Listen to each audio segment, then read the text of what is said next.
Bonjour, Jean-François. Bonjour. On a décrété qu'on se disait « vous ». On peut faire choisir la salle, hein? On peut faire choisir, Hein? non, mais on a décidé ça. Oui. C'est bon. Parce qu'on n'a pas élevé les cochons ensemble, quand même. C'est pas un ordre du ministre. Non, c'est notre choix personnel. Puis on assume notre choix personnel.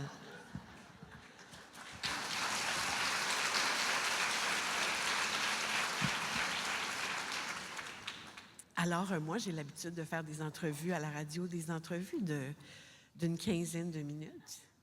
J'ai l'habitude aussi de les préparer moi-même. Ce qui n'est pas le cas maintenant, mais je fais totalement confiance à Jean-François. Et puis, je remercie Francine Ouellette qui a eu la gentillesse de nous envoyer sa préparation, parce que sans préparation, vous le savez, on a fait ça toute notre vie, on se prépare. Jean-François, vous dites dans votre préface de 20 pages que votre cœur de clinicien a craqué pour The Anxious Generation. Qu'est-ce qui vous a fait craquer au juste? Quand un livre, avec une telle réflexion, rencontre une expérience clinique qu'on vit entre quatre murs avec son équipe et qu'on n'a pas encore eu l'occasion de dire, de clamer, on a comme l'impression que notre souffrance de clinicien est entendue et que c'est la voix, et une des voix en tout cas, pour faire porter le message en termes de prévention, d'éducation, de promotion. Moi, je suis habitué de voir des maladies infectieuses émerger. J'en ai vu plusieurs. J'ai vu le VIH. J'ai travaillé dans des pays en développement où on voyait des nouvelles maladies. C'est un peu une obsession perverse d'un clinicien, voir une nouvelle maladie. Et à l'âge où je suis rendu, j'essaie même d'en trouver une bonne pour lui donner mon nom. Mais quand on voit un nouveau phénomène aussi complexe, qui vient avec plusieurs cases, plusieurs tiroirs, et qu'on voit quelqu'un qui pose exactement le doigt sur une partie du bobo, on se dit, tiens, c'est là, et c'est assez excitant. Et c'est d'ailleurs ce qui explique ma préface de 20 pages, c'est que c'était thérapeutique pour moi, ça me faisait du bien d'endosser ça et de pouvoir empuissancer, empowerment, cette vision-là, puis de la porter dans la francophonie. D'accord. Donc, d'être entendu, enfin, puis de ne pas être tout seul à porter. J'ai la chance de pouvoir être entendu quand quelque chose m'obsède. Oui. C'est une chance et un privilège immense. Oui. Parce que ceux qui sont entendus sont souvent ou des politiciens, ou des journalistes, ou comme médecin. C'est toujours intéressant et chanceux de pouvoir être entendu. Et c'est intéressant parce que ce matin, on est dans un milieu de pédagogie. Alors, on jumelle ce milieu de cliniciens au milieu de la pédagogie, puis on est tous préoccupés par cette situation-là. Et je me suis dit, il va y avoir moins de femmes qu'à un congrès d'éducatrices ou d'infirmières où j'ai l'habitude de donner des formations. Mais là, je dois avouer que je suis gâté, là. Non, vous êtes en minorité visible. J'ai vu un homme rentrer dans la toilette tout à l'heure. Je me suis méfié, je dois vous avouer, Marie. Faut pas se méfier. Revenons à la thèse de, je vais le prononcer comme il faut, Haidt. Elle est à deux volets. La sous-protection des enfants dans le monde virtuel et la surprotection dans le monde réel. C'est pas de moi. On va commencer avec ce dont on parle moins. Cette phrase-là, en anglais, c'est overprotection in the real world et underprotection in the virtual world. Ouais, c'est génial. C'est tout à fait génial. Alors, commençons donc avec ce dont on parle moins, la surprotection des enfants aujourd'hui qui les empêche de jouer librement. Vous faites d'ailleurs allusion à ce précautionnisme dans votre préface en parlant de l'éclipse solaire. Moi, j'ai besoin de précision là-dessus. J'étais extrêmement bouleversé par la réaction de certaines commissions scolaires face à l'éclipse scolaire, qui est, on s'entend, le summum de la beauté sur Terre. Et priver les enfants de l'accès à la beauté naturelle sous prétexte de sécurité, pour moi, c'était le top d'une pyramide de...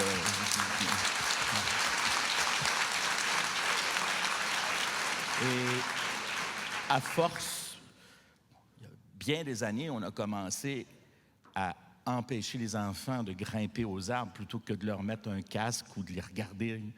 Et ceci s'est étiolé sur 3 décennies facilement.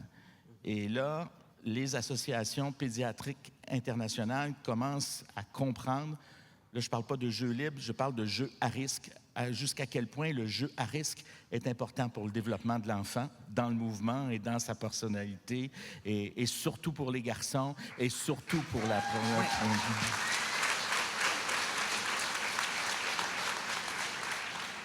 Pourquoi c'est si important pour les enfants, le jeu libre? On prêche à des convaincus, certaines, mais je pense qu'on a besoin d'entendre ça. Il y a 3 types de jeux importants à remettre en place. Le jeu libre, qui est la capacité de l'enfant de décider à quoi il va jouer, ce qu'il va s'inventer, avec qui il va le faire, de manière à être l'acteur de ce jeu-là. On a, surtout pour les enfants de 2 ans, 3 ans, 4 ans, 5 ans, 6 ans et même 7 ans, trop porté notre dévolu sur le fait qu'il devait être stimulé. C'est l'enfant qui se stimule, ce n'est pas nous qui le stimulons. Sinon, il y a déjà un rapport de consommation avec l'adulte. La deuxième chose qu'on a découvert avec le temps, c'est l'importance justement du jeu à risque. C'est-à-dire, il a le droit de tomber, il a le droit de s'éclabousser debout, là, comme dans une annonce de détercif. Et il a le droit de faire ça. Et ceci, lui, montre ses propres limites, l'amène à voir justement jusqu'où il peut aller en termes d'exploration. Sinon, il trébuche et puis il regarde une pierre lumineuse dans la cale d'un bateau. Okay? Troisième chose, hyper importante, et ça, c'est un peu nouveau dans la littérature pédiatrique, c'est qu'on commence à réintroduire beaucoup l'importance des batailles, des chicanes, du tiraillage, des petits conflits bien gérés, des batailles de boules de neige qui finissent par justement expliquer à l'enfant qu'il ne peut pas tout avoir tout le temps et qu'il y a une limite et ceci, il l'applique dans la vie. Au même titre qu'avec la littérature jeunesse, il peut appliquer une histoire qui n'a aucun rapport avec sa vie dans le réel de sa vie. Et c'est ça qui est important parce que c'est qu'au lieu de dire à l'enfant quoi faire ou de lui donner une technique, on respecte son esprit, sa réflexion possible, sa pensée. Et on parle de lui. Respecter la pensée, c'est pas quelque chose qui est moderne. Non, effectivement. Parce que comme parents, parlons des parents, ça nous fait toujours plaisir. La parentalité, ça a commencé à changer dans les années 90 selon Haidt. Pourquoi? Parce qu'on vient de faire le lien, tout ce qu'on ne permet pas en mettant des règles, dans le fond, ça nous conforte comme parents ou comme adultes. Qu'est-ce qui a changé donc, dans ce rôle de parent? La parentalité, ça a été inventé dans la deuxième moitié du 20e siècle. Dans les années 30-40, les gens se questionnaient pas le matin sur les pouvoirs de leur parentalité. Là, il y en avait. L'unicité de l'enfant a commencé à se définir avec les conventions de droit après la Deuxième Guerre mondiale. Et la science aussi a commencé à s'installer. Il faut dire qu'au début du 20e siècle, il n'y avait pas encore d'antibiotiques. La pédiatrie, c'était juste traiter de la malnutrition, puis essayer de se dire de se laver les mains pour éviter l'hygiène. Les enfants mouraient beaucoup. Et puis, les antibiotiques sont arrivés dans les années 30-40. Les vaccins ont commencé à s'installer.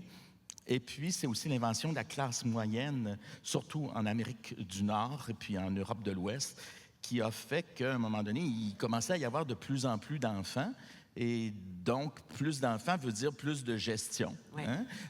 C'est très évident avec les adolescents. Le mot « teens » est apparu à la fin des années 40 parce qu'en fait, avant, on envoyait les adolescents comme de la chair à canon à la guerre. Mais à un moment donné, on s'est retrouvés avec toutes sortes de grandes affaires de 6 pieds qui n'avaient rien à faire. Fait que là, on a inventé un peu l'adolescence. Je dirais que l'adolescence était inventée avant l'enfance. Et ensuite, l'enfance est arrivée. Et puis ensuite, les grands pédiatres, que ce soit en France, là, où la pensée de l'enfant, l'écoute sur l'enfant, Françoise Dolto, que vous avez lu, oui. qui était, mais surtout aussi aux États-Unis, Stanley Greenspan, Terry Brazelton, et puis le plus pop d'entre eux, Dr. Spock. Oui. Tout ça a montré qu'on pouvait s'occuper des enfants et faire quelque chose de mieux que ce qu'on pourrait faire naturellement ou comme parent ou comme individu. Et c'est ça l'invention, je dirais, du parentage, parenthood, OK? Parenting, par ailleurs, excusez-moi, en anglais, par rapport à parenthood, parentalité. Donc, parentalité, c'est l'idée d'être parent, de se sentir en filiation avec. Et parenting, c'est plus la technique parentale, donner à manger, etc. Donc, ces deux éléments-là ont commencé à prendre de plus en plus d'importance et à faire des émulations entre familles, entre couches sociales, entre femmes, beaucoup. On le voit actuellement beaucoup sur les réseaux sociaux, pour essayer de faire meilleur que meilleur. Et ceci a créé des attentes. Ceci a créé des niveaux de bons, pas bons parents. Puis on a essayé de remettre les écrits là-dessus, sauf que, clairement, il y a eu une émulation publique qui fait que les gens ont été de plus en plus insatisfaits. En même temps, la contraception est arrivée et tout, donc la natalité a commencé à baisser. Et les enfants sont moins devenus un objet de désir, je dirais. Plus entre vouloir des enfants et en désirer, il y a tout un monde. Et on a continué de vouloir des enfants, mais pas toujours en les désirant, en faisant moins. Alors là, ils sont devenus un peu pour faire le lien à ce que vous dites, Marie, ils sont devenus des projets parentaux plutôt que des enfants dans une famille. Alors, il y a quelque chose de conceptuel pour certains parents, pas pour tous les parents, dans l'enfance, ce qui fait que quand on a un concept, bien, on veut l'amener à un abouti, et donc à une forme de perfection. On a augmenté la prudence, les assurances, en même temps qu'on se comparait, puis finalement, on a dégorgé dans cette habitude-là. Dans ce culte de la sécurité. Qu'est-ce que c'est les conséquences pour les enfants de ce culte de la sécurité? Bien, c'est que quand tu n'as pas de sécurité, tu n'as pas d'exploration. Quand tu as trop de sécurité, ça étête la libido, dirait Françoise Dolto, justement, mais ça empêche l'exploration.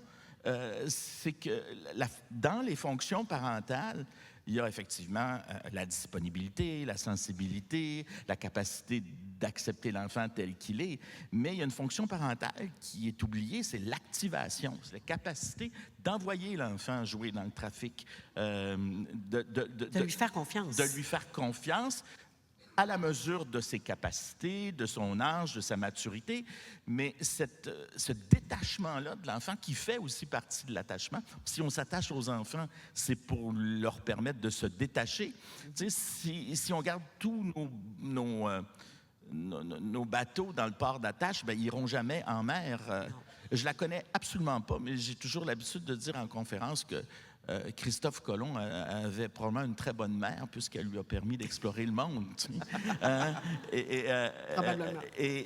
Mais cette capacité d'exploration-là, elle est complètement annihilée par nos besoins de sécurité, d'assurance, qui nourrissent aussi chez les parents, les adultes, la société, les médias, beaucoup d'anxiété. Anxiété individuelle, anxiété familiale et anxiété sociale énorme. De performance, comme parent. De performance et puis de peur de l'étranger aussi. Avec, ces dernières années, je dois avouer, des preuves que le monde ne va pas bien. Fait que quelqu'un qui est anxieux, de plus en plus convaincu d'avoir raison de l'être, étant donné ce qui se passe partout. Mm-hmm. On va en venir au cœur du livre. Haidt, en fait, il ne va pas de main morte quand il parle de mutation historique et sans précédent de l'enfance humaine. Est-ce que vous êtes d'accord avec ce diagnostic-là? Oui. Oui, oui, tout à fait. Ah oui? Tout à fait. On n'a pas les mêmes enfants, puis les professeurs qui sont dans la salle le voient. On n'a pas les mêmes enfants qu'une autre génération. Là. Ça a pris, depuis 5 à 10 ans, ils sont fort différents. J'en ai des étudiants aussi à l'université, et ils ne sont pas encore aussi victimes que les tout nouveaux, mais on voit que c'est une queue de comète. Pour moi, c'est une immense différence générationnelle. Quand les nouvelles technologies sont apparues, puis on peut lire beaucoup de choses, il y a des chercheurs qui ont dit que c'était vraiment des mutants numériques, que c'était un nouvel esprit, les enfants, qu'ils ne liraient pas de la même façon, ils ne retiendraient pas de la même façon. Puis il y a même un livre du philosophe des sciences, Michel Serres, qui s'appelle « Petite poussette » là-dessus. Oui. Et puis, il y a eu une sorte d'adorabilité face au milieu de Belsky, qui s'appelle. C'est ça qui a parlé de génération mutante. Alors, Jonathan Haidt, il fait la suite là-dessus, mais il dit qu'ils sont mutants, mais pas nécessairement dans le sens tripatif qu'on attendait. Non, c'est ça. Et il a raison de le dire, parce qu'au fond, on s'est aperçu qu'ils n'avaient pas plus de mémoire, ils avaient de moins en moins de connaissances, ils avaient de moins en moins d'attention, de concentration, de plus en plus d'anxiété, de dépression, de suicide, de moins en moins d'interactions sociales possibles, de plus en plus de fausses idées, de plus en plus d'émotions qui aboutissaient à une polarisation. C'est quand même un groupe d'enfants qui n'est pas dans la maladie psychiatrique, mais qui est dans une évolution développementale fragile. Et c'est ce qui fait donc... Vous vous retenez d'applaudir, hein? C'est vrai. Bravo.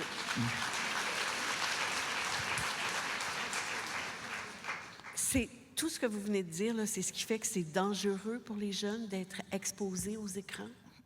Bien,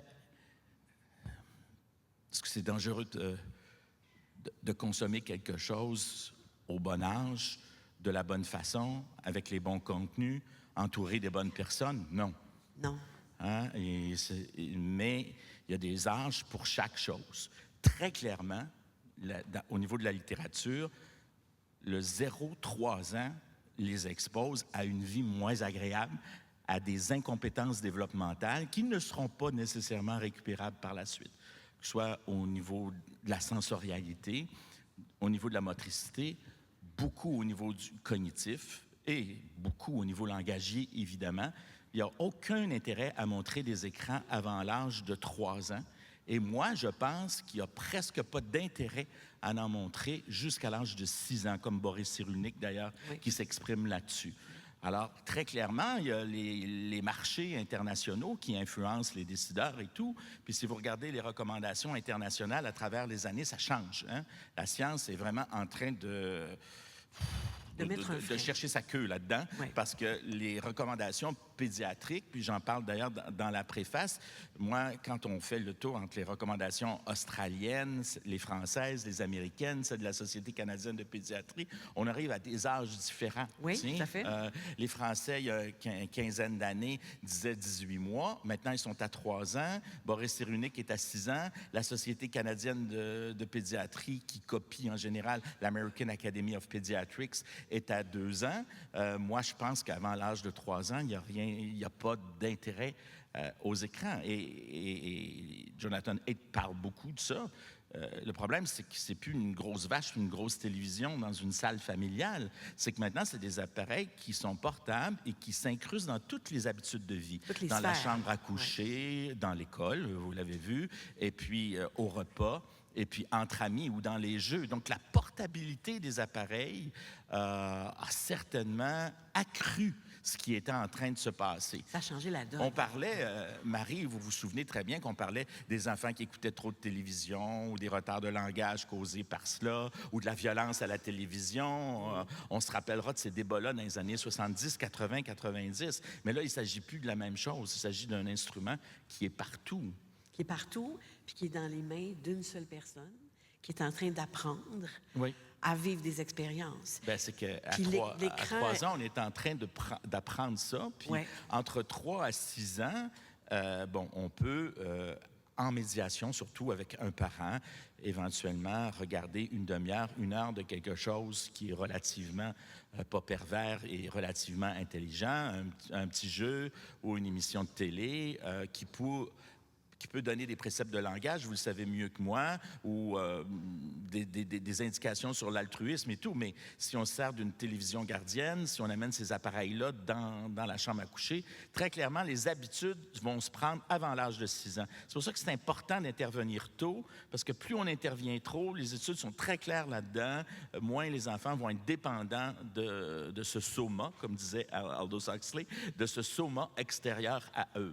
Et les conséquences, vous en avez parlé tout à l'heure, on parle d'isolement, on parle de problèmes de sommeil, on parle de fragmentation de l'attention, on parle d'addiction. Oui. Ça m'intéresse. Ça. Quand est-ce qu'on parle d'addiction chez des enfants? L'addiction, c'est difficile de définir l'addiction, puisque c'est tellement incrusté dans les habitudes de vie que c'était difficile d'en faire une maladie psychiatrique. Alors, les premiers à définir le jeu vidéo comme une addiction, c'est la classification américaine de psychiatrie qui est sortie en 1994, le DSM-5, qui s'intéressait uniquement aux jeux vidéo, qui a mis des critères d'addiction comme quoi c'était une durée d'heure, mais aussi, par exemple, une chute scolaire, une chute de relations sociales, une augmentation de l'anxiété, donc des indices d'habitude de vie ou de performance qui diminuaient pour la définir. Ensuite, la classification européenne des maladies psychiatriques, le CIM, quelques années plus tard, a parlé du trouble du jeu vidéo pour les jeux vidéo non seulement achetés, mais aussi en ligne. Et puis, actuellement, il n'y a pas de maladie psychiatrique qui donne l'addiction au téléphone cellulaire, la nomophobie, ou la peur que des autres qui se transforment par un surinvestissement du cellulaire, le phobbing. Il n'y a pas de mot pour le dire en termes de psychiatrie. Mais la psychiatrie a des longueurs de retard sur le développement là-dedans. Clairement, les Australiens, les Néerlandais, et puis c'est l'utilisation qu'on utilise, par exemple, à la clinique de médecine de l'adolescence à Sainte-Justine. On parle maintenant de troubles pathologiques de l'usage des jeux vidéo, de l'Internet ou des réseaux sociaux. Quand vous avez à peu près un enfant sur 4 au Québec, à l'âge de 12 ans, Marie va écouter 4 heures d'écran hors vie scolaire. 4 ans à 5 ans d'écran loisir. Okay? Donc, dans ce groupe-là, vous en avez à peu près 10 % qui présentent vraiment un problème d'addiction. Donc, autrement dit, quand vous trouvez que c'est trop, mais si c'est encore un enfant qui fonctionne à l'école, fonctionne dans ses relations, fait du sport, aime aller dehors, fait pas trop de crises et tout, on est encore correct. Mais si tous ces éléments de la vie-là tombent, on va parler de troubles pathologiques des jeux vidéo avec d'autres conditions de santé, avec anxiété, avec dépression, avec TDAH, avec ça. Donc, c'est comme le train en France, un train n'arrive jamais seul. Il y a plusieurs choses qui s'installent là-dedans. Mais moi, j'aime l'idée de développementale. Pour moi, c'est une problématique développementale et non psychiatrique. Surtout, avant l'âge de 18-25 ans, on a une tendance au surdiagnostic, les professeurs le vivent aussi. Moi, j'aime pas donner des diagnostics définitifs. J'aime ça voir le développement d'un enfant comme une évolution encore. Donc, c'est le mot développemental. Et c'est un immense problème parce que ça les amène à des conditions émotionnelles difficiles. Ce qui a été le plus décrit, c'est la dépression, la tristesse, l'isolement, la solitude, l'automutilation aussi. Vous le voyez probablement avec des grands élèves. L'anxiété, qui est devenue même presque trendy. Là, tu as toujours l'air de ne pas surveiller si tu dis que tu n'es pas anxieux. Moi, j'ai aucune anxiété, mais j'ai honte de le dire. Non, moi, j'ai envie. Mais c'est devenu parce que vous avez l'éco-anxiété, vous avez l'anxiété des autres, etc. Puis, vous avez aussi la colère. Donc, les troubles de régulation, la colère, qui aboutit beaucoup à une cyber-intimidation, puis à des cas de cyber-victimisation. En fait, ce qui se passait dans le monde réel se passe maintenant dans le monde virtuel, là. Alors, vous avez aussi tous ces éléments-là. Puis, vous avez aussi une immense perte de temps. Donc, on ne parle pas nécessairement de jeunes écoliers, écolières en dépression, en anxiété ou en truc, mais qui s'ennuient. C'est une sorte de spleen tchécovien, mais sans littérature.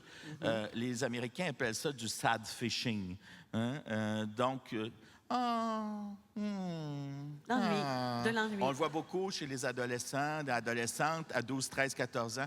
En tout cas, si personne ne m'appelle aujourd'hui, je ne sais pas ce qui va se passer. Hein? Et là, vous avez une sorte de chimie des blessures entre la personne anxieuse qui lit le message puis celle qui l'envoie. Et puis là, il y a une sorte de jouissance dans le niaisage, dans le lirage. Hein? Et là, ça les amène. Et ce qui est très intéressant, c'est que ça a été prouvé même en neurosciences, ça active une partie du cerveau qui fait qu'on se met comme en veille, en niaisant. Et il y a des 2-3 heures par jour de veille. Hein, et on le voit très bien chez ceux qui utilisent TikTok. Hein? Ils changent comme ça, ils sont de même, là, puis ils sont debout, là, c'est extraordinaire. Je ne sais pas comment ils font pour marcher, ben on voit pourquoi les accidents d'auto augmentent aussi, là, réaugmentent. C'est très, très, très spécial. Vous leur demandez « Qu'est-ce que tu as vu dans la dernière 10 minutes? » Ils ne le savent pas. Alors ça, c'est comme un cerveau de veille, en fait. Et ça, c'est bien fatigant parce que c'est vraiment de la perte de temps. C'est jeune, ça a plein d'affaires à faire, puis ça niaise là-dessus. Là. Et par opposition à quand on dit souvent il faut que les enfants s'ennuient pour créer quelque chose, on valorise, on dit aux parents... Faites en sorte qu'ils s'ennuient. Mais c'est pas la même chose. C'est pas le même type d'ennui. Parlons vous avez parlé des différents types d'écrans et du fait que, tranquillement pas vite, on donne accès à des enfants à des écrans individuels dans leur chambre. Parlons du téléphone portable, parce que c'est quelque chose qui va nous tomber dessus, comme le vous, en septembre. Mais c'est la gestion de ça dans les écoles. Est-ce qu'on peut applaudir cette bonne nouvelle?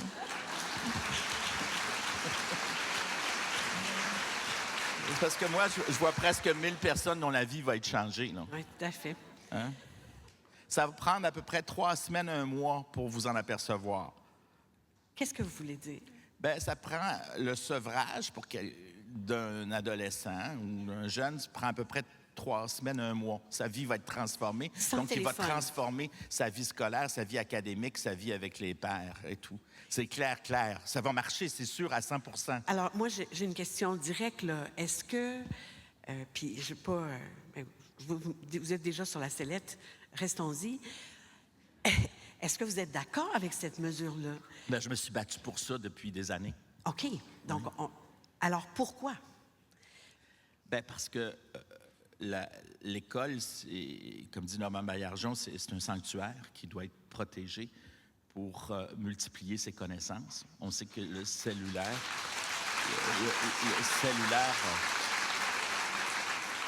on sait que le cellulaire diminue l'acquisition des connaissances d'à peu près au moins 20 %, même s'il est fermé ou s'il est... Dans la poche. Dans la pochette, ou même s'il peut le voir, ou il est caché. Donc, il faut vraiment plus le voir. Ça occupe une partie de la mémoire de travail et ça devient comme une sorte d'obsession de ne pas l'avoir. Okay? Surtout si on a une bonne addiction. Donc, on augmente les connaissances. Deuxièmement, 20%. On augmente les notes aussi d'à peu près 15 à 20 % probablement au niveau académique. Ensuite, une chose qui a été bien valorisée, là, c'est le fait de pouvoir faire 2 choses en même temps, c'est-à-dire écouter puis être sur le téléphone et tout. Être multitâche. Clairement, on a eu l'impression à un moment donné que les jeunes étaient capables de faire mieux ça que nous, mais non. Clairement, ils perdent au moins 50 % de l'information ou entendue ou lue à ce moment-là. Donc, on ne peut pas faire 2 choses en même temps. Le multitasking, le multitâche, ça ne fonctionne pas plus chez les enfants que chez les adolescents, que chez les adultes. Ça fonctionnerait à la limite mieux chez les adultes. À la limite. OK, parce que leurs fonctions exécutives, leurs fonctions attentionnelles, leurs émotions, tout ça sont un petit peu plus calibrés. Ensuite, on sait que, bien, comme ils n'auront pas nécessairement tous les outils électroniques sur place, au niveau de la lecture, ça va vous intéresser. On sait que la lecture dans un livre fonctionne mieux que sur une tablette. Tout à fait. À cause de la dimension sensorielle. De l'objet livre. Oui, de l'objet, de l'espace, de la façon dont on peut structurer les chapitres pour les classer dans notre mémoire. C'est clair qu'on va aller chercher quelque chose. La prise de notes aussi, qui suppose, comme vous le savez, l'intérêt de la motricité en même temps, va être changé. Alors, tout ça va être changé au niveau, je dirais, académique. Ensuite, c'est la vie qui va être introduite dans les écoles. On a mis de côté la vie. C'est une catastrophe mondiale. La connexion entre les enfants doit revenir. Et il y a actuellement, au Québec, il faut s'en méfier comme partout dans le monde, des technophiles qui disent qu'on doit prouver que la vie est potentiellement intéressante pour le développement humain. Est-ce que vous avez une étude sur le fait que les enfants qui jouent ensemble vont aller mieux que ceux qui ne jouent pas ensemble? Je me fais dire ça.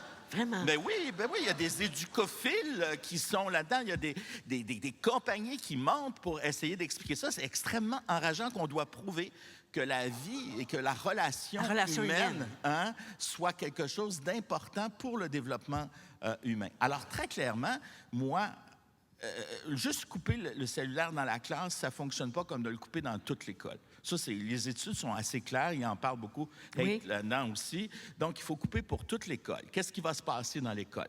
Il va y avoir du monde qui vont s'ennuyer, formidable. OK? Ils vont faire des rédactions incroyables, Marie. Là. Tu sais, je veux dire, ça va être... Bon. Il va y avoir des gens qui vont jouer ensemble, qui vont se parler, qui vont s'intéresser à des gens auxquels ils ne se seraient peut-être pas intéressés. Tu sais, on rencontre 5 % de gens exceptionnels dans une vie. Ça, c'est moi, OK? À peu près... C'est toi le 5 % Non, moi, je trouve qu'il y a 5 % de gens exceptionnels. Oh. Il y a 30 % de gens qui sont vraiment le fun. Puis il y en a comme un 15 % de trous de cul qu'on n'aurait pas aimé voir. Mais moi, je dis toujours aux enfants, tu sais, tes parents sont comme ça. C'est comme un casse-tête, c'est comme un puzzle. Il y a des bons morceaux, il y a des pas bons morceaux. Mais là, on va aller voir les morceaux moyens. Et ces gens-là vont se mettre ensemble. Ils vont jouer à des jeux de société, ils vont jouer aux échecs, on va revenir aux belles tables de ping-pong, Ils vont faire de l'impro. Ils vont faire des impros et ils vont faire des pique-niques. Ils peuvent aller manger dehors. Alors, c'est pour ça que moi, je pense qu'au Québec, vous savez, j'ai jamais été très friand des clubs de petit déjeuner, moi. Je trouve que petit déjeuner, c'est une fonction parentale. C'est le moment où le parent, pendant 5 à 10 minutes, peut parler à l'enfant. Ce qui n'empêche pas de mettre des frigidaires avec des yogourts, puis des pommes, puis des trucs pour ceux qui n'auraient pas à manger à la maison. Oui, c'est important. C'est ça. Mais il ne faut pas dispenser le parent du déjeuner. De ce moment-là. De ce moment-là, ça. Mais des repas gratuits à l'école, il faut se battre pour ça. Oui. Et je trouve que l'arrivée de la perte des cellulaires devrait bien coïncider avec des cuisines et tout pour que les enfants puissent manger à l'école. Ensemble. Ensemble. Et rester là, ensemble, pour en faire un lieu de culte sans culte, ce sanctuaire-là, en rallongeant même la place de l'école, c'est-à-dire ouvrir, comme le conseil aide aussi, l'école le matin pour une demi-heure pour le sport. Pour des activités. Et puis continuer dans le parascolaire longtemps. Le parascolaire, il faut l'augmenter pour les enfants. Et on s'entend, au niveau des budgets, on a laissé tomber du parascolaire à plein de niveaux, surtout au niveau culturel. Et il y a plein d'enfants qui se réalisent dans le parascolaire. Il ne faut pas l'oublier, ça. La plupart des enfants qui vont mal à l'école n'ont pas besoin de se faire enlever une journée d'école, d'être mis en punition et tout. On n'est pas pour ça en pédiatrie. Cette vieille garde de père fouettard, là. Mais la plupart des enfants qui vont mal à l'école doivent faire plus de parascolaire. Notons-le. J'aimerais ça qu'on revienne... Merci. Je voudrais qu'on revienne sur les différences entre l'effet sur les garçons et l'effet sur les filles, parce que Jonathan Haidt en parle. Oui. Jonathan Haidt insiste beaucoup sur la différence sur les garçons avec les filles. Moi, il y a une différence, mais en même temps, tout le monde peut se retrouver d'un côté ou de l'autre. C'est juste qu'il faut comprendre que les garçons, ils ont une tendance au mouvement, à l'esbrouf, Au coltaillage. au coltaillage, et que s'ils en sont privés, ben, ils vont plus rapidement exprimer des excroissances développementales, comportementales ou des excès. Les garçons ont plus tendance à aller sur les jeux vidéo et moins sur les réseaux sociaux. Comme là, si vous regardez vos amis Facebook, là, vous avez 90% de filles puis 10% de gars. Surtout nous. OK? Mais, vous, en plus, vous êtes à risque. Hein? Oui, tout à fait. Mais donc, c'est ça. Donc, ils vont aller plus sur les jeux vidéo et ils vont essayer de trouver des équivalents qu'on retrouve dans la littérature, des équivalents pour mener leur peur, donc peut-être même des vidéos de plus en plus violents. Ils pourraient donc avoir un excès de jeux vidéo, puis cet excès-là, c'est surtout chez leur père qu'on va le trouver. Entre 30 et 40 ans, les hommes vont jouer beaucoup sur les jeux vidéo quand ils ont une paternité qui est mollassonne, si je peux dire, ou qui est moins en résonance affective ou moins en perspicacité par rapport aux besoins de leur conjoint, conjointe ou de leur famille. Tu sais. Les filles qui sont, en général, meilleures dans le langage, dans la parole, d'une manière plus rapide. Moi, je trouve que c'est surtout à 6 ans qu'on le voit, là. Un petit garçon de 6 ans puis une petite fille de 6 ans, c'est tellement différent pour un pédiatre là, à ce niveau-là, au niveau du langage, de la communication. Les filles vont aller sur des médias où ils ont tendance à parler ou à être entendus. Donc, d'une manière saine, souvent, comme on le faisait plus jeune, nous autres, au téléphone, en textant ou en envoyant des trucs. Mais on s'entend, texter, ce n'est pas de téléphoner. Téléphoner, maintenant, c'est devenu une honte. J'ai appelé ma petite nièce avant-hier, et puis elle dit, je pensais que tu étais mort, que tu m'appelais. Ben non, je dis, c'est... ma petite nièce, on est tous énervés dans la famille, c'est Amy Chicoine là, dans le cyclone. OK, oui. Alors Amy a dit, je pensais que tu étais mort, Jean-François. Ben non, je ne suis pas mort, je t'appelle, là, c'est ça. Mais là, j'ai dit, tu vas comprendre là, que je suis écœuré que toute la famille s'envoie des textos, là, ça ne m'intéresse pas. Je dis, je vous appelle. Okay? Mais il faut demander la permission avant de téléphoner. Puis on ne demande pas la permission. On appelle quelqu'un. OK? Oui. C'est qu'on rentre en connexion et non en communication. Je dis, tu sais, c'est ça. Appelons-nous. Alors, donc, il faut pouvoir forcer, en fait, cette porte-là de connexion. Et je pense que dans les écoles, tous les enfants maintenant vont pouvoir donc rentrer de plus en plus en connexion. Et c'est important de le faire physiquement. J'ai sorti l'autre jour la formule FACE, là, que FACE, vous voyez donc, qui a intéressé bien du monde. F pour flow, pour énergie. A pour apaisement. Vous me regardez avec vos beaux yeux, le Marie, et je suis apaisé. OK? C pour co-régulation. Le visage que vous venez de faire me permet de co-réguler, ce que je ne ferais pas un écran. Et E pour empathie à la fin, pour le développement d'une relation. Pour le développement d'une relation d'empathie. Alors, il faut comprendre qu'on est des humains. On va répéter F pour... Flow. Ou l'énergie, le mouvement. Voyez-vous, vous venez de faire ça, là. Oui. Je ne vous aurais pas vu là, si je vous avais eu juste en texto. A pour apaisement. Apaisement. OK? Les yeux. Comme dans une relation d'attachement amical, c'est apaisement. C'est le meilleur synonyme pour l'attachement. C'est pour co-régulation. Tu sais? Marie est contente, Marie a une autre question, j'ai trop parlé. Il y a Yves qui est dans la salle qui trouve que je parle trop, que ma réponse est trop longue. Tu sais, je veux dire, ça, c'est de la co-régulation. Oui. Tu sais, je vois les gens ont applaudi, n'ont pas applaudi. Il y en a une qui est sur son cellulaire, il y en a une qui dit « je l'aime pas, lui ». C'est compliqué. C'est tous ces éléments-là qu'on voit dans la co-régulation. Pour le développement de l'empathie, de la relation empathique. Toutes des choses qui ne se font pas via les technologies. Parce que, et ça c'est assez fascinant, on sait que l'humain il s'est développé à partir de systèmes neurobiologiques très précis. Et on est de plus en plus convaincu qu'avant la conversation, il y a des neurones qui s'ajustent les uns aux autres, ce qu'on appelle les neurones moteurs, une conversation motrice entre nous, sensorielle, qui permettent en fait cette régulation-là. Mais le fait de ne plus le faire ou de le faire avec soi-même sur un écran, en se regardant, en s'autorégulant soi-même, amène les enfants dans un immense conflit identitaire et ils viennent fous. L'augmentation des troubles alimentaires, parce que les gens n'arrêtent pas de se regarder plutôt que d'être regardés, est absolument incroyable. On a des crises identitaires, on a des épidémies de tiques, on a des Gilles de la Tourette, des faux Gilles de la Tourette, parce que les gens, au lieu de s'ajuster aux autres, s'ajustent à eux-mêmes.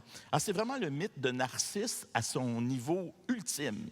Puis on n'a pas le droit d'en parler parce que tout le monde achète le nouveau iPhone à la mode, etc., pour pouvoir y arriver. Alors, quand les adultes se regardent, bon, ça fait ce que ça fait, mais quand les enfants en développement n'apprennent qu'à se regarder eux et ne pas regarder les autres, alors que c'est un âge de socialisation, d'exploration, d'émulation, ils deviennent angoissés, anxieux. C'est assez facile à comprendre. Mm-hmm.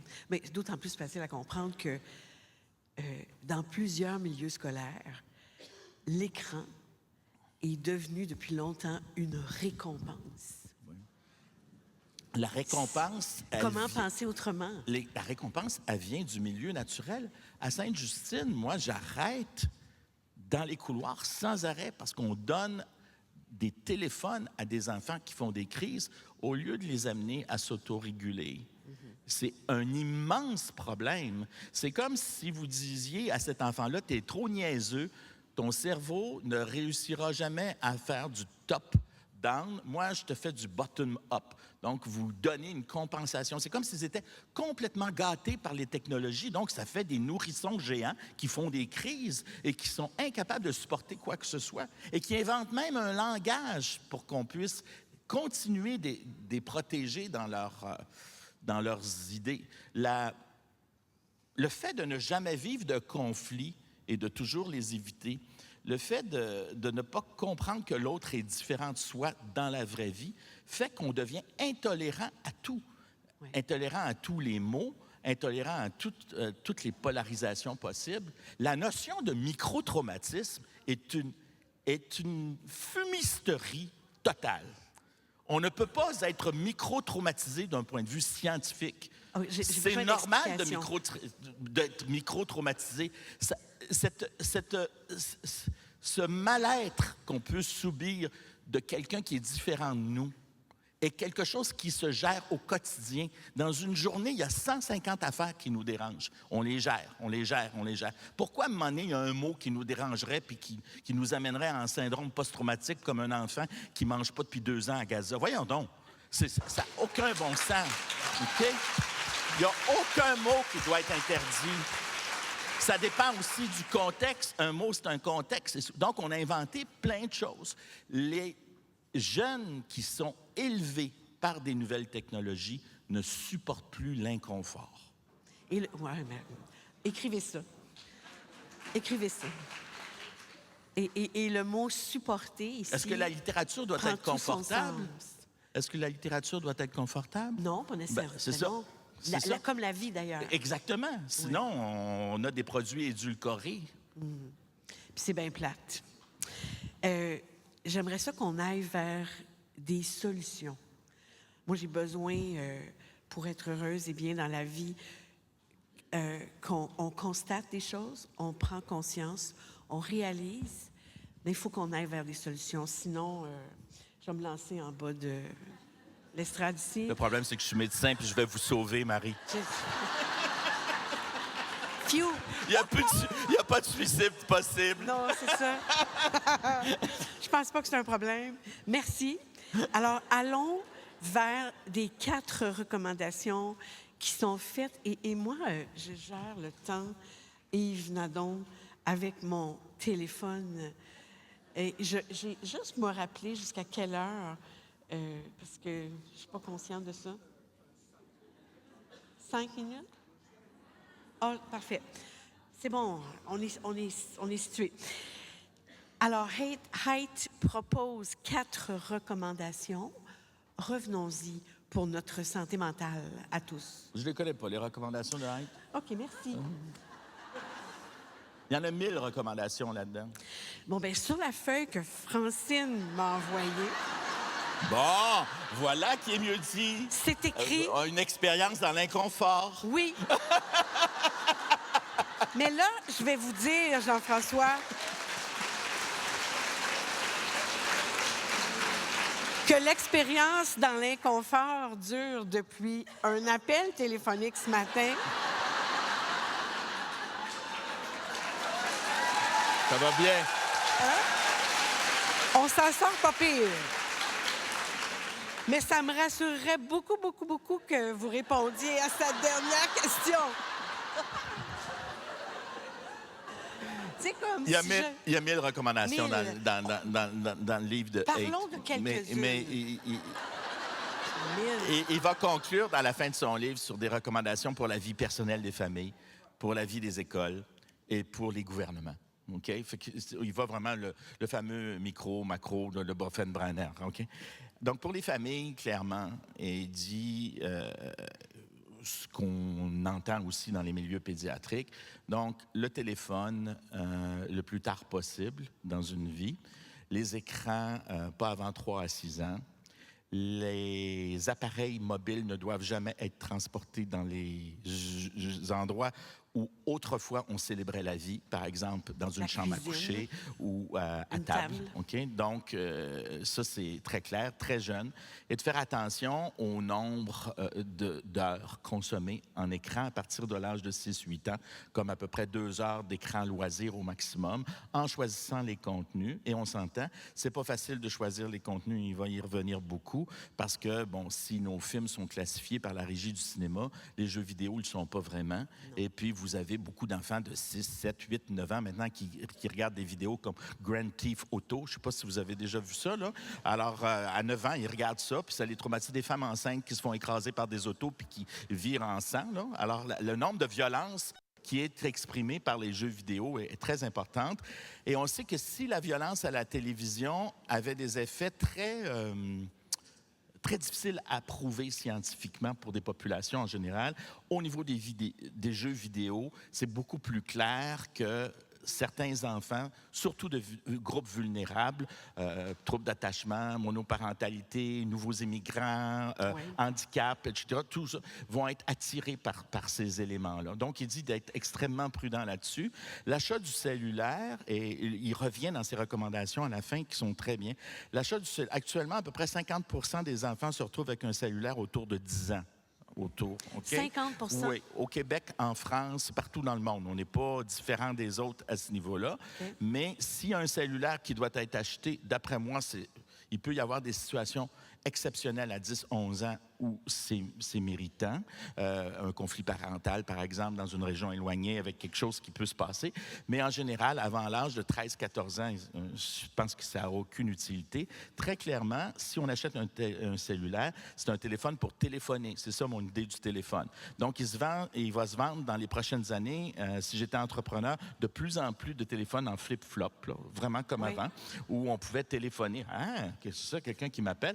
Ou encore texter, mais sans Internet, sans accès au réseau, qui doit être toujours consulté pas mal avec des adultes pas très loin, avant l'âge de 13 à 14 ans. Et entre l'âge de 12 à 14 ans, et encore là, chez les filles, ça peut être avant les garçons, selon les groupes de vulnérabilité, on introduit l'Internet. Et lui, les réseaux sociaux, il dit pas avant 16 ans, comme les Australiens, les Français ont 15 ans, les Floridiens, 14 ans. Nous, je ne sais pas qu'est-ce qui va arriver. Mais là, comme vous voyez, Marie, ça prend des lois, ça prend surveiller les GAFAM. C'est plus compliqué. Mais c'est sûr qu'un enfant, avant l'âge de 14 ans, qui a accès à des réseaux sociaux, on est dans le trouble. Donc ça, c'est les recommandations pour les familles? Et ça, c'est des recommandations générales qui sont intéressantes. Pour ce qui est des écoles, ils recommandent justement ce que le Québec vient de faire. On peut quand même applaudir le ministre sur ça. On peut. Je pense qu'il serait heureux. Je pense que je me suis opposé à lui souvent, mais à ce niveau-là, oui. Et les recommandations de la commission spéciale sur les écrans vont sortir il y a à peu près 2 semaines. Ça me dérange pas. Il s'ennuyait. Et il faudrait que tu fasses de la musique. Il y a Normand Brathwaite qui dansait aussi, Oui. des fois, là, pour les... Et il faut aussi comprendre, et ça, c'est un bon argument avec les jeunes, il faut aussi comprendre... Tu sais, les jeunes, ils n'aiment pas ça être contrôlés par les autres. Mais non. Dans mon bureau, là, je leur dis, bon, c'est qui contrôle ton TikTok? C'est qui contrôle ton Instagram? Qui contrôle? Puis là, on arrive avec les grands géants du web, puis rapidement avec les Elon Musk de ce monde, etc. Et ça, les gens n'aiment pas ça. Et j'ai dit, tu fais contrôler ta pensée, tu appauvris ta pensée, tu diminues ta liberté. Ils utilisent tes émotions pour te polariser et ils te disent plein de choses fausses. Tu sais, 30% des jeunes, dans une étude qui vient d'être faite en France, croient effectivement que la Terre pourrait être plate, que les vaccins sont sûrement dangereux. On a quand même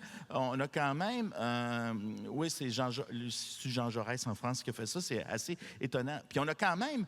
Tu sais, je veux dire, nos voisins du bas, là, tu sais, on a Robert Kennedy qui essaie de trouver la cause de l'autisme au mois de septembre. C'est qu'ils ont des modèles adultes putréfiants, dégueulasses et affreux. Donc, il faut pouvoir les accompagner en micro-comité. C'est le devoir des parents, c'est le devoir des instituteurs, c'est le devoir des pédiatres aussi, de pouvoir les protéger. Mon collègue et ami Michel Lemay, le psychiatre, appelait ça la para-excitation, c'est-à-dire permettre à l'enfant d'être excité par le monde tout en le protégeant du monde.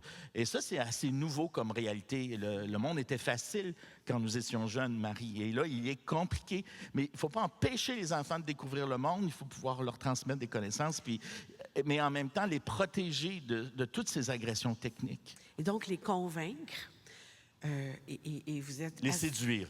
Les séduire, oui. Puis, mais en fait, leur proposer, faire en sorte que cette idée qui va devenir ministérielle devienne séduisante, faire en sorte qu'ils ont besoin de liberté, ils ont besoin de s'exprimer et de dire, actuellement, il y en a quelques-uns qui sont sortis dans les rues récemment pour dire qu'ils étaient contre cette mesure-là, mais il faut leur expliquer pourquoi cette mesure-là arrive dans les écoles. Vous avez remarqué à quel point la crise... Vous avez dit, la crise qui s'est passée cette semaine, on peut en parler rapidement? Oui. Même si Yves est en train de trépiller sur lui-même. Mais c'est éloigné. Je ne vous ferai pas le descriptif, là. Hein? Quand il y a eu le printemps érable, on pouvait être d'accord ou pas avec l'idée de Gabriel Nadeau-Dubois, puis etc. Puis j'en ai discuté avec lui par après. On pouvait être d'accord ou pas. Sauf qu'il y avait une idée. Oui. Dans la dernière crise de nerfs qu'on a vue sur Facebook du jeune, moi, j'aurais appelé la DPJ parce qu'il n'y avait pas d'idée. Cet enfant-là était trop jeune. Il était juste en crise émotive. Dans 10 ans, là, quand il va se voir, il va pleurer sa vie. Il va pleurer sa vie parce qu'il n'exprimait pas une idée, il exprimait une émotion de nourrisson géant. Et j'ai trouvé ça extrêmement triste, très triste, que tous les médias s'emparent de ça et ne puissent pas le porter, le protéger contre lui-même. Oui, parce qu'il n'y avait pas au-delà du fait des parents qui auraient dû le protéger. Oui. J'ai trouvé que c'était une aventure pédiatrique très souffrante. Bon, finissez sur quelque chose de beau. Il faut que vous fassiez une phrase, Marie, parce que là, Yves ne se possède plus. On va conclure sur cette note joyeuse, mais en fait, on pense... Moi, ce qui me préoccupe là-dedans, c'est derrière cette prise de position, il y a un être humain qui vit quelque chose, qui veut dire quelque chose. Il y a des êtres humains qui veulent dire quelque chose. Puis ma préoccupation, moi, c'est d'écouter ces êtres humains-là. Ça me fait plaisir de vous écouter comme être humain. Merci, Marie, pour ce moment-là. Merci, Jean-François. Je voudrais... Merci. Oh là là, on a une ovation. Merci.